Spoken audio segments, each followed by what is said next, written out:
Okay, so I need to tell someone about this because I'm genuinely losing my mind right now. I got married 8 months ago. His name is Thomas. We met at a bookstore in Boston about 2 years back. He seemed perfect. Like too perfect. But I thought I was just being paranoid because my last relationship was a disaster. Thomas remembered everything about me. My coffee order. That I hated cilantro.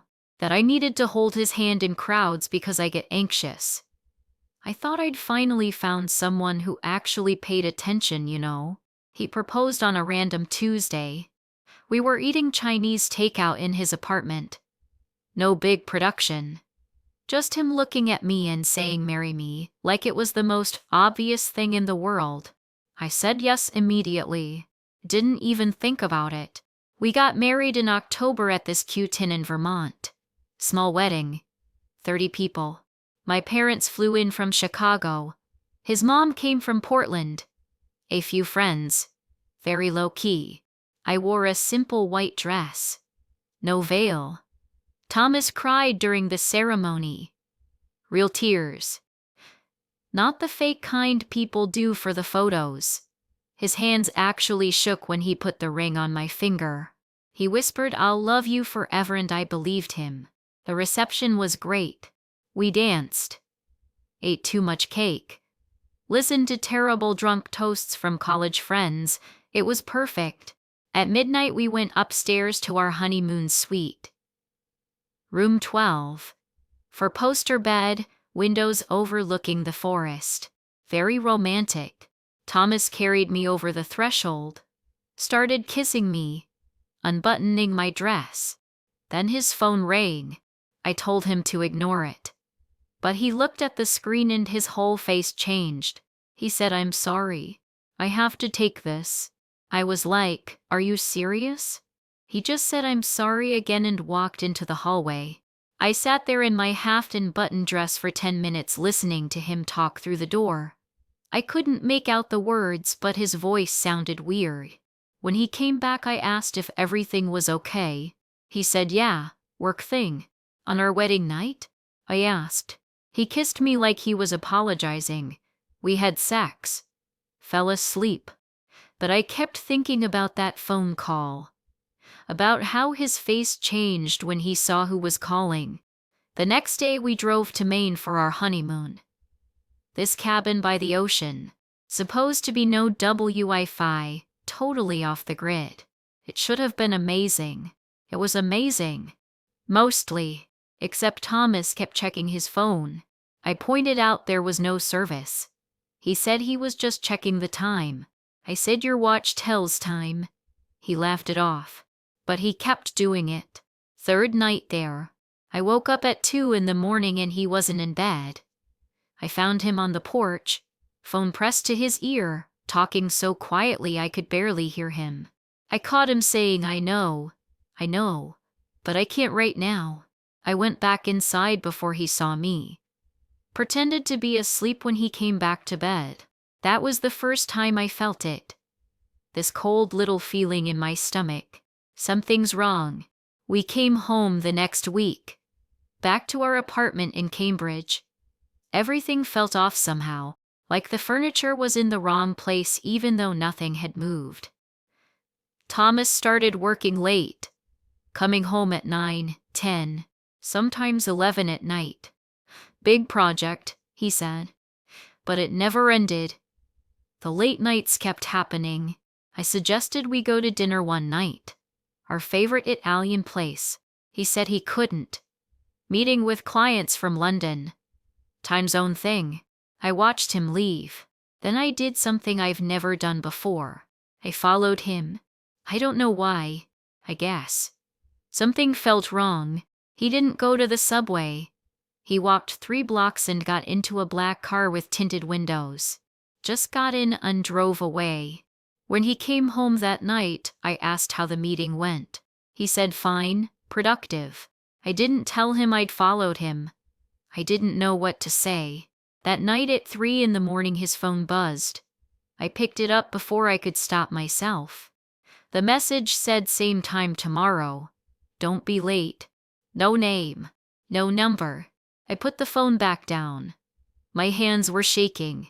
Thomas woke up, asked if I was okay. I said yeah, just thirsty. He went back to sleep. I stood in the kitchen in the dark trying to breathe. Who was texting my husband at 3 in the morning? Where was he going in that car? What the hell was he hiding? I decided right then I was going to find out, even if I didn't want to know the answer. So I started paying attention.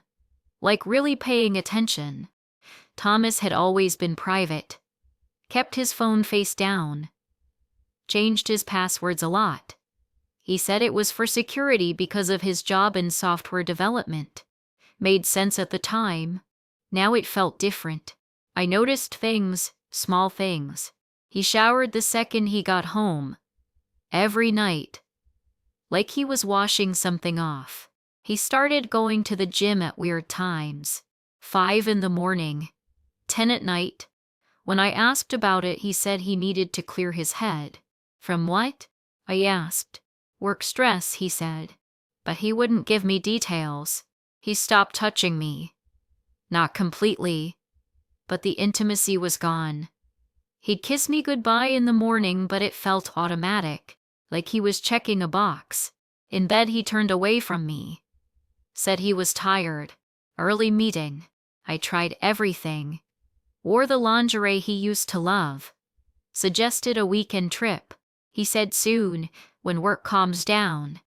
But work never calmed down. One Thursday, I came home early from the university where I teach. I was exhausted. Wanted to take a bath and reddened, not think about anything. But when I opened the door, I heard Thomas talking to someone in the living room. I froze. He was saying, I understand. I know it's difficult, but we agreed. Pause. Then I can't tell her yet. She wouldn't understand. Another pause. Because she's not like you. She doesn't know. I walked in. He was standing by the window with his phone. He saw me and went totally white. Said I have to go and hung up fast. I asked who that was. Client. You were talking about me. No, different her. I just stared at him. He promised it was work. But his voice cracked when he said my name. I went to the bedroom and closed the door. Heard him leave 10 minutes later. I waited 5 minutes. Then I went to his office. Thomas has this small room he uses for work. Desk, computer, filing cabinet. He keeps it locked. But I had a hairpin. And I learned how to pick simple locks in college. Took me 4 minutes to get the door open. Inside everything looked normal. Organized. I went to his computer. Password protected. I tried his birthday. Our wedding date. My birthday. Nothing worked. Then I tried a random guess. The date of our first date. October 15th. It unlocked. I thought I was going to throw up. I opened his browser history. Cleared every day. Checked his email. Nothing weird. Work stuff. Then I saw a folder labeled October 12, our wedding date. I clicked it. There were hundreds of photos inside. All from our wedding. But they were strange. Really strange. Close-ups. Of me. My hands holding the bouquet. My face during the ceremony. My eyes. My mouth. Dozens of photos of me crying during our vows. From every possible angle. Photos of me laughing. Dancing. Cutting the cake. But all of them were cropped super tight. Zoomed in. Like he was studying me under a microscope. I scrolled through them. My stomach was turning. At the bottom was a video file. Security footage from the hotel hallway outside our honeymoon suite. Time stamped at 11:47 at night. I watched myself walk down the hall in my wedding dress. Thomas behind me, both of us laughing. The video kept playing. I watched Thomas carry me inside. The door closed. Then at 11:53, the door opened again. Thomas stepped into the hallway. Alone. He looked left. looked right, then walked down the hall out of frame. The video jumped ahead. 12:02. Thomas came back, went into the room. Video ended. I just sat there staring at the screen. Where did he go? Why did he have security footage from our wedding night? Why was he collecting photos of me like I was some kind of specimen? I heard the front door open. Sarah? Thomas called. I closed the computer. Stood up. My legs felt like jelly. In here, I said. He came to the doorway. Saw me in his office. His face didn't change much, but something flickered in his eyes. What are you doing? He asked. I could ask you the same thing. What does that mean? I saw the folder. The video. Long silence. Then you weren't supposed to find that. Clearly. I can explain. Then explain. He walked in. Closed the door. When he looked at me, I didn't recognize him at all. Thomas sat down at his desk, moving really slowly, carefully. He said, "This is going to sound insane." I said, "Try me." He said, "I've been documenting you." I can see that. No. I mean really documenting you. Everything. The way you move, talk, your expressions, every tiny detail. I felt cold all over. For the study. What study? He rubbed his face. Took a breath. Do you remember when I told you I worked in software development? Yes. That wasn't exactly true. I mean it is, but not the whole truth. Thomas, what are you talking about? I work for a research company. We study behavioral patterns, human emotion, micro-expressions. We're building an AI model, the most advanced empathy algorithm ever created. I just stared at him. He kept going. We needed real data, real human subjects in authentic emotional situations. Weddings are perfect because they're high intensity. Lots of variables. Lots of genuine feeling. You've been studying me? Like a lab rat? Not just you. Both of us. I had cameras everywhere. Audio recorders. I tracked everything. You recorded our wedding without telling me. I told the company I would. I signed us up. You signed a waiver. I signed what? He pulled out a folder. Handed me a piece of paper. It was a consent form. For a behavioral research study about newlywed dynamics. My signature was at the bottom. When did I sign this? My voice came out as a whisper. 6 months ago. You thought it was for our marriage license. I swapped the papers.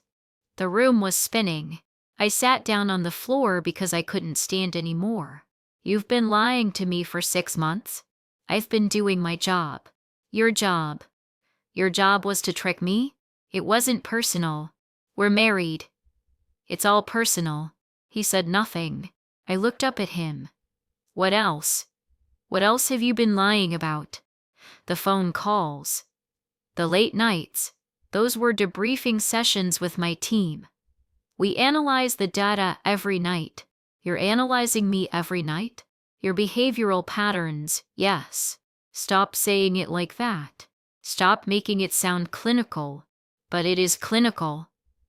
That's the point. I wanted to scream. To throw something. To hurt him. Instead, I asked the night of the wedding, "Where did you go?" His face changed. How do you know about that? You left our room for 9 minutes. Silence. Where did you go? Thomas? Downstairs. To the equipment van. I had to switch out a hard drive. We were running out of storage. On our wedding night. Yes. You left me in our honeymoon suite on our wedding night to check on your hard drive? Sarah. And then you came back and we had sex while your team was listening. While cameras were recording. The bedroom wasn't monitored. I made sure of that. Oh, how considerate. I stood up, walked to the door. Where are you going? Away from you. Sarah, wait. Let me explain everything. I don't want to hear it. You have to. Because there's more. I stopped, turned around. He handed me another stack of papers. This is the full protocol. Everything we've been tracking. I took the papers. Research proposal titled, The Authenticity Paradox Measuring Emotional Congruence in Controlled Long-Term Relationships. My name was listed as Subject A. Thomas was Researcher 1. The methodology section made me want to vomit. They tracked everything. My heart rate, sleep patterns, text messages, emails, social media, location. They analyzed my voice for stress, my face for micro-emotions, my body language for signs of suspicion or doubt. They created a baseline of my personality before the wedding, then measured how I changed after. The goal was to see how long someone could maintain a performance. How long before the cracks showed. Thomas wasn't just studying me, he was manipulating me. Every fight, every tender moment, every time he said I love you, all of it was part of the experiment. I said you've been running an experiment on me. My voice didn't sound like mine. On us, he corrected. I'm a subject too. No, you're the researcher. You knew what was happening. I didn't. That's true. How long was this supposed to go on? 2 years. And then what? Then we publish. The data will change everything. How we understand relationships. How we build AI. How we measure human connection. I looked at him. Really looked at him. Do you love me? He hesitated. Just for a second. That second told me everything. I don't know, he said finally. I thought I did. But I've been trained to question everything I feel. To separate genuine emotion from conditioned response. I don't know what's real anymore. Get out. What? Get out of this apartment. Get out of my life. Sarah, be reasonable. Reasonable? You turned our marriage into a science experiment and you want me to be reasonable? I can make this right. There is no we. There never was. I married someone who doesn't exist. He stood up. Took a step toward me. Don't come near me. He stopped. I need you to leave. Right now. Or I'm calling the police. He looked at me for a long moment. Then nodded.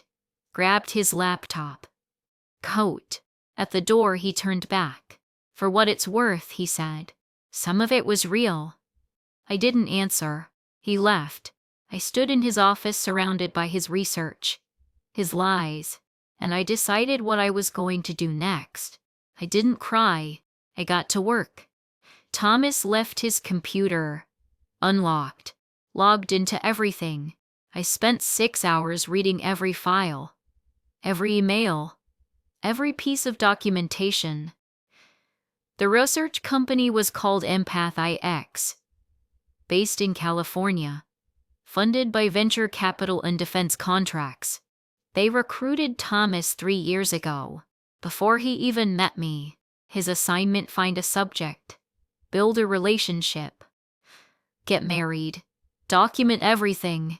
I found his initial proposal, where he described the kind of woman he'd target. Intelligent but trusting. Emotionally available. Stable career. No major trauma. No red flags that would complicate long-term observation. He found me 1 week after submitting that proposal. The bookstore. The Camus book. The smile. All planned. I found his field notes. Dated entries about our relationship. Month 3 subject shows increased attachment. Responds positively to small romantic gestures. Low suspicion level. Month 7 subject agreed to cohabitation. Trust metrics optimal. Month 12. Proposal successful. Subject exhibited expected emotional response. Crying, laughter. Immediate acceptance. Data quality excellent. 2 years of my life reduced to bullet points. Then I found the video files. Not just from the wedding. From everywhere. Our apartment was wired. Cameras in every room except bedroom and bathroom. I watched myself cooking dinner, reading on the couch, talking to my mom on the phone. I watched Thomas watching me, taking notes, signaling to cameras when I did something interesting. In one video, I was crying. Bad day at work. A student accused me of being unfair. Thomas held me, told me it would be okay. Then when I went to the bathroom, he pulled out his phone and typed stress response acute but manageable. Subject seeks physical comfort. Note increased vulnerability. That's when I finally cried. Not because of the betrayal, but because I'd loved him, really loved him, and none of it was real. I spent 2 days gathering evidence. Screenshots, videos, documents. Then I called a lawyer. Her name was Patricia, privacy law specialist. I sent her everything. She called back and said, Jesus Christ. This is illegal on about 15 different levels. I asked what we could do. She said we can do a lot of things. Criminal charges, civil suit, restraining order. What do you recommend? Burn them to the ground. So I did. Filed a police report. Gave them copies of everything. Filed a lawsuit against Thomas and Empath IX. Invasion of privacy. Fraud. Emotional distress. Asked for $10 million. Called the Boston Globe. The New York Times. Every tech journalist I could find. Within 48 hours the story was everywhere. Software engineer runs secret experiment on wife. Marriage or research. The ethical nightmare of behavioral AI. Woman discovers entire relationship was part of corporate study. Thomas tried calling me 73 times. I didn't answer. Empath IX released a statement claiming Thomas went rogue, that they never authorized non-consensual research. But I had the emails proving otherwise. CEO resigned. Company lost funding. 3 executives arrested. Thomas lost his job, his reputation, his career. 3 weeks later, he showed up at my apartment. I'd changed the locks. He knocked until I answered. What do you want? I asked through the door. To apologize. Too late. Please. 5 minutes. I opened the door. Stood in the doorway. He looked awful. Unshaven. Red eyes. I'm sorry, he said. I know that doesn't mean anything. But I need you to know. For what specifically? For lying? For manipulating me? For turning our entire marriage into a data set? All of it. Did any of it mean anything to you? Yes. I know. But it's true. Somewhere along the way I forgot I was supposed to be objective. I forgot it was an experiment. I was just with you. But it wasn't real. That's the point. It was real to me. I laughed. It came out bitter. You don't get to say that. You don't get to rewrite this. You made a choice every single day for 2 years to lie to me. I know. Then leave. He nodded. Started to turn away. Then stopped. I destroyed the data, he said. Every recording. Every file. Every note. Why? Because you deserved better. You always did. He walked away. I closed the door. Locked it. That was the last time I saw my husband. Divorce was finalized for months later. I kept the apartment. He signed over his half without argument. Got a settlement. Not 10 million, but enough. Enough to take a year off. I quit teaching. Started writing instead. About what happened. About surveillance and consent and the lies we tell ourselves about love. My book came out a year later. Became a bestseller. Not because people cared about me, but because everyone's afraid of the same thing now. That someone's watching, recording. That nothing is private anymore. I did talk shows. Became the poster child for digital privacy rights. People asked if I regretted marrying Thomas, if I wished I'd never met him. I always said yes. That's what they wanted to hear. But the truth was more complicated. Thomas taught me something I needed to learn. That trust is fragile. That privacy is sacred. That you can't really know anyone completely. And that sometimes the person sleeping next to you is a stranger wearing a familiar face. I started dating again. Slowly. Met someone named David. Librarian. Quiet. Never heard of Empath IX or the scandal. Third date. I told him everything. He listened without interrupting. When I finished, he said, "That's the worst thing I've ever heard." Yeah. Do you think you'll ever trust anyone again? I don't know. Probably not completely. That's fair. We're still together, 2 years now. It's not perfect. I'm paranoid and I check for cameras everywhere. But he's patient. He's real. And he's never lied to me. At least I don't think he has.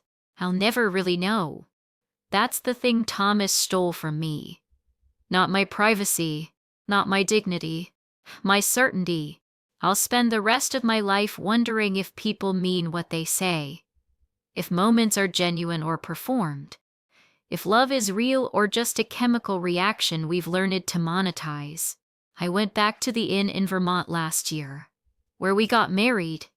Room 12 was available. I booked it, sat on that four-poster bed and tried to remember what it felt like to be that woman in the white dress who believed everything her husband told her. I couldn't. She was gone. Thomas killed her. Turned her into data and deleted her when she stopped being useful. But someone else was sitting there instead. Someone harder. Someone who knew better. Someone who would never be anyone's experiment again. I found the spot in the hallway where the security camera had been. It was gone now. Painted over. But I stood there anyway. Where Thomas walked away from me on our wedding night to check his equipment. And I made myself a promise. I would never let anyone make me feel invisible again. I would never sign anything without reading it 3 times. I would never trust blindly. I would never stop asking questions, even if it meant living alone. Even if it meant never feeling safe. Even if it meant carrying Thomas's betrayal like a scar forever. Before I left, I went to the front desk. "Can I ask you something?" I said to the clerk. "Of course. Do you remember a couple who got married here? October 2 years ago. Room 12. She thought for a moment. "I think so." The groom was tall. Dark hair. The bride cried during the ceremony. "That was us." "Oh, you came back."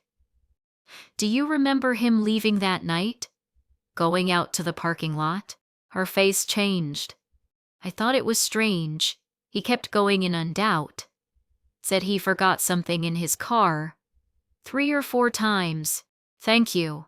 "Did something happen?" I smiled. Just confirming something I already knew. I drove home. To my apartment that I'd swept for cameras twice. To my life that I rebuilt from nothing. And I thought about Thomas. About whether he ever really loved me. About whether it even mattered. The truth is I'll never know. But I know this. I survived. I survived the worst betrayal imaginable. I survived having my entire reality rewritten. I survived learning that my marriage was a lie, and I'm still here. Older. Wiser. Lonelier maybe. But here. That's more than Thomas can say. Last I heard he moved to Seattle. Changed his name. Works at some startup that has nothing to do with AI or research. He sent me an email 6 months ago. Just one line. "I hope you're happy." I didn't respond. Because my happiness isn't his business anymore. My life isn't his to tell. I'm the only witness to what happened. I'm the only one who knows what it felt like to love someone who was studying you like a specimen. And I'm the only one who gets to decide what it means. So here's what it means. Thomas didn't break me. He tried. He came close. But I'm still standing. And that's the twist he never saw coming. That was the moment I understood I had married a stranger who saw me as nothing more than Ada to be collected, analyzed, and eventually discarded when the experiment was over.